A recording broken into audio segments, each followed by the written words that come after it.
To understand how to overcome this addiction, we need to understand where it's rooted in spiritually.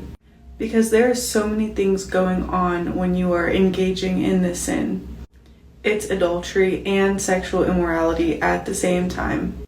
Jesus said to lust after somebody with your eyes is to commit adultery in your heart. When you're lusting after that person on the screen, that is somebody's future wife, future husband, or current wife, current husband.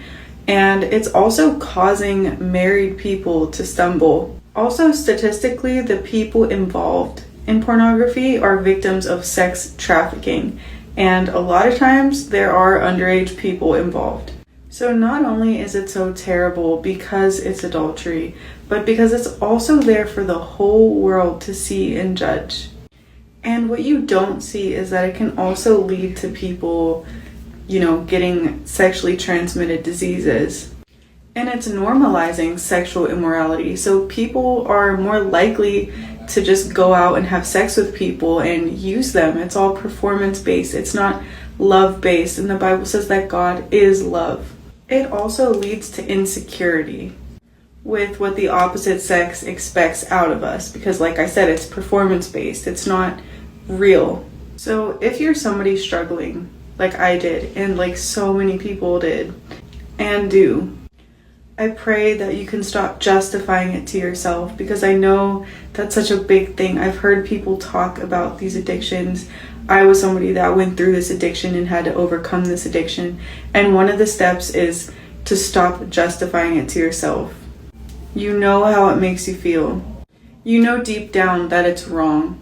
But when the temptation hits, it's so easy to try to justify it in your mind. You need to love God more than you love your sin. And this is how you will have victory through Christ. The Bible says that sexual sin is one of the worst sins that we can commit because it's a sin against our own body. Also pray to rebuke spirit spouses. It's demonic, but I believe that through Jesus, we can break these demonic chains.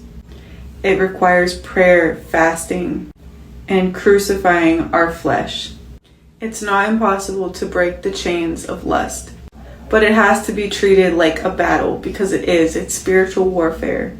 God gave his commandments to us to help us and to live a righteous life. Sexual immorality does not help you. Adultery does not help you. Porn is free, but you will pay with your soul.